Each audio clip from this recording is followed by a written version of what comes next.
From Forbidden Fruit, the store that's been keeping Austin kinky since 1981, we have Megan and Andy. They're going to be talking with us tonight about how we can add a little bit of extra sex, a little bit of extra perversion even to some of the regular household items from our daily life. So we're going to be talking about sex toys, what not to use, and all of the kinky, fun ways that we can get into trouble at home. Thank you all so much for joining us tonight. Thank you. Okay, so with that, we're going to jump in here in just a minute. I want to remind everybody that they can give us a call if you have any questions. Is this the right material? Is this safe? Can I put this in there? Can I do this with that? If you've got those kinds of questions, or if there's anything else on your mind, go ahead and give us a call. We're going to be at 512-686-0279. We've got a couple of lines open already. It's 512-686-0279. Well, all right. So you guys are here because you've got a whole workshop on this kind of material, and that's coming up next week? It is. It's next Thursday evening. Thursday evening. Okay. Well, luckily, this show, while taped live, is always available on YouTube. So if you're here in the Austin area, I definitely recommend you check that out. There are links in the YouTube notes and everywhere else, but people can also find that at forbiddenfruit.com. Yes, forbiddenfruit.com, and we are all over the internet. We're on all social media, including FetLife, if you're familiar with that platform. And if you are not, go back and watch the rest of this show. Watch literally any episode. I'm sure it'll come up at least once or twice. Hopefully a few times. Yeah, no question. Okay, so the class is coming up. I mean, what are y'all doing? What's the topic? So largely it's kind of a celebration of the fact that everything that surrounds you can be used for sexy times. Mm-hmm. I have more of a creative aspect because, like, I make stuff out of wood, and church as well makes things too. So we're kind of, rather than what it's been more in like the past, which is this thing and this thing and this thing can be used, it's more of like, here's things which you can make as well. Yeah. Well, I have to ask, as you know, Forbidden Fruit sells sex toys. Mm-hmm. And while I'm very excited to find out, what in my silverware drawer might be an effective toy, why put yourselves out of business in this way? I mean, why, offer these kinds of tips or insights? So for me personally, there's a few reasons why I think this class is very important. One is because not everyone can afford to buy a toy. Another is that sometimes you want to try something out before you throw down a lot of money for the sensation of it. And not everyone's going to be into everything that they might be interested in initially. And also, people are going to do it anyway. And Andy and I are big believers in making things safer. Yeah, absolutely. Makes a lot of sense. So what are some of the red flags or maybe just the concerns about how to, what to avoid or how to do this safely? Right. You want to take this one? Well, like I mentioned earlier that I work with wood, so like a big thing with that is like if you pick something up, like make sure it's not got sharp edges or anything like that. Yeah, splinters seem particularly concerning in this along this line of questioning. Right.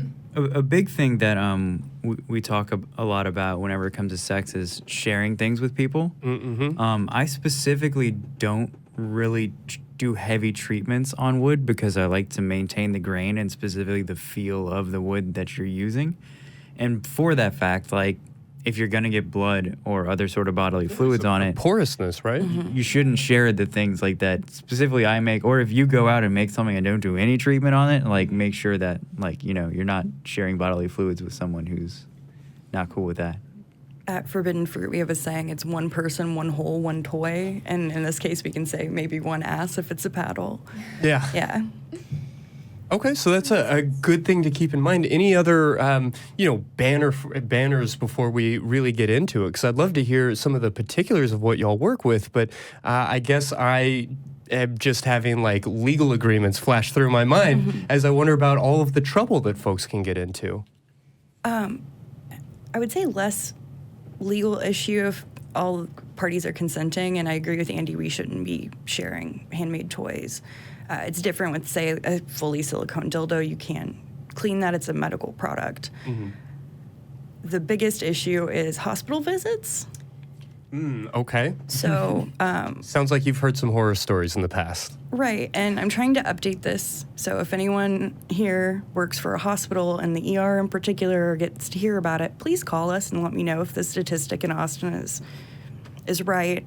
So a few years ago, I heard it was 6 to 8 people a month went to the hospital just in Austin for inserting something anally that didn't have a base or a loop on it. Yeah, I'm pretty confident there was an entire episode of Scrubs dedicated to that. There was it was on Grey's Anatomy, so it's not just happening in writers' rooms. This is a real phenomena of people losing their Hot Wheels car or whatever else. Yes. I heard light bulbs, Yes. which sounds really dangerous. It's extremely dangerous. The sphincter is a really strong muscle.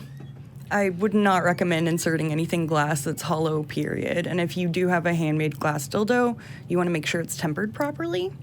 I don't know if we have any smokers in the audience, but when you use a glass pipe, it's made differently than, say, a glass dildo that has been tempered and cooled properly. So always ask about their process. Yeah.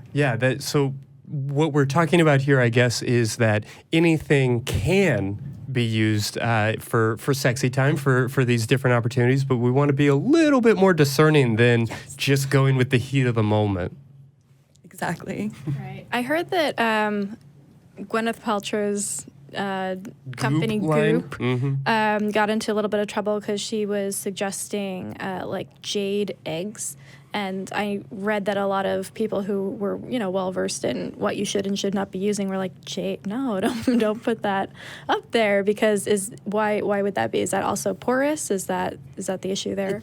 That's exactly the reason. And there are some crystal materials that, if properly made, there's certain materials that are better than others.